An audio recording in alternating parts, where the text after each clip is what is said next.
সালমান শাহ খুবই একজন ভালো অভিনেতা, খুবই স্মার্ট একজন মানুষ। আমি দেখেছি তাকে, যেটা সত্যি ঘটনা যে আপনার দোষী যেন সেভাবেই যেন ব্যবস্থা নেওয়া হয়। যে ষড়যন্ত্র করে যদি তাকে মার্ডার করা হয়, আমি আইনের প্রতি আমার শ্রদ্ধা আছে, অবশ্যই আমি বলবো যে এটা ন্যায় বিচার পাবে। আর না, সালমান শাহের সঙ্গে আমার কখনো পার্সোনালি দেখা হয় নাই। আমি যখন চলচ্চিত্র থেকে চলে গেছি তখন সালমান শাহ আবির্ভাব, অবশ্যই আমি তার ছবি দেখেছি। খুবই একজন ভালো অভিনেতা, খুবই স্মার্ট একজন মানুষ। আমি দেখেছি তাকে। তবে হ্যাঁ, আমি আইনের প্রতি শ্রদ্ধা আছে আমার, যে বেশ অনেক বছর পরে এটা আবার আপনার একটা যাচাই বাছাই হওয়ার জন্য একটা আইনগতভাবে আপনার করেছে আপনার। আমি বলবো যে যেটা সত্যি ঘটনা যে আপনার দোষী যেন সেভাবেই যেন করা হয় আর কি, ব্যবস্থা নেওয়া হয়। একটা অভিযোগ উঠছে এপিসি নিয়ে যে এপিসি কেউ কথা বলছে না, সালমান শাহর হতে নিয়ে কেউ কথা বলছে না, মুখ বন্ধ আছে, সালমান শাহ ভক্তরাই কথা বলছে। সেই বিষয়টা আমি এই মুহূর্তে কথা বলতে চাই না। এই মুহূর্তে আমরা আসছি খেলাধুলা করতে। তবে এটা অবশ্যই আমাদের চলচ্চিত্রের শিল্পী সে সালমান শাহ, তার যদি ধরনের কোনো মানে মানুষ কি বলবো যে এইভাবে যদি মনে করেন যে ষড়যন্ত্র করে যদি তাকে মার্ডার করা হয়, আমি আইনের প্রতি আমার শ্রদ্ধা আছে, অবশ্যই আমি বলবো যে এটা ন্যায় বিচার পাবে আর কি।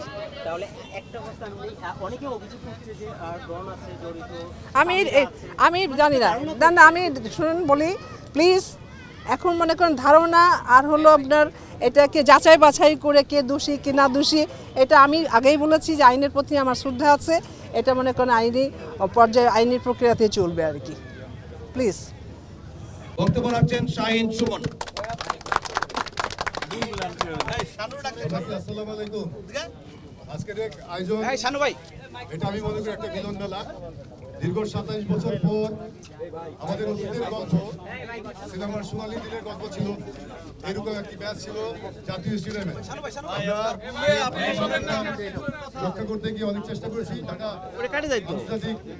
ঢাকা জাতীয় স্টেডিয়ামে খেলাটা দেওয়ার জন্য কিন্তু আমরা ব্যর্থ হয়েছি।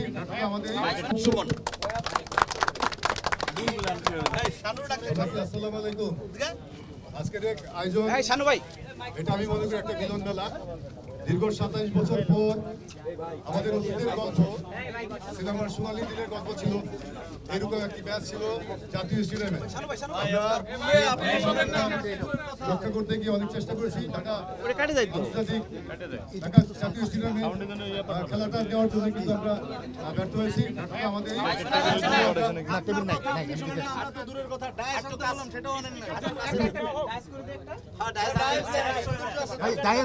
মানে আমি খুঁজে দেখে আসছি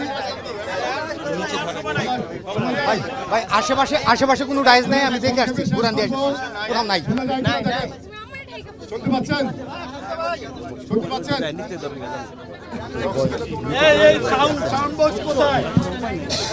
মাইক্রোফোন ধরা কেউ আছে? হ্যালো, আমরা আজকে